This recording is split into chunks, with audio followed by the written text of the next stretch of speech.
The big question, how many people are narcissists? This is a big question because our problem is this.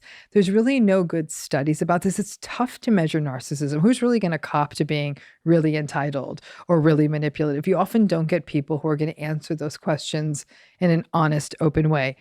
When we look at the prevalence of narcissistic personality disorder that are done in what we call large-scale epidemiologic studies, we see the rates to be somewhere between 1% and 6%, but that's the diagnosis, and that's in really structured research settings.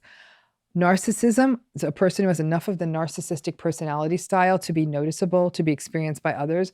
It's a spitball number because we've never done the numbers. So I'd say if spitball numbers probably sitting somewhere between 15 and 18%. I think that's a good guess, about 1 in 6 people. I think if you're in a major metropolitan area, it's going to be a little higher. I think in certain industries, it's going to be higher.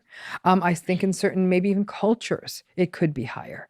So, but if you were going to just ask me for a global prevalence, I mean, I think it's my best guess. And I think a lot of folks in the field might agree with me. Again, enough of it that you would notice it, enough of it that people are being affected by it. So you've met 6 team members of mine, including me. I have not. So... I've only met 4 of you. So you're still 2 men down. You're okay. Okay. You might still be coming it through. Because my next question was, which one do you think it was?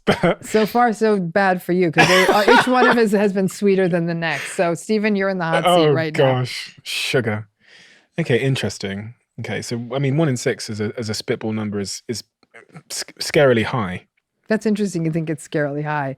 I mean, I think it's about, I mean, listen, we know how, I actually don't think it is. I think if you went to a small town, you might hit closer to 1 in 8, because I think a small town is almost based on a greater need for sociality. I think there's more interdependence in that kind of a situation. So narcissism isn't going to probably work as well. Mm-hmm. But I mean, 1 in 6, I think if any of us really went home and did the soul searching, listed out the names of everyone we knew, the number's probably going to track.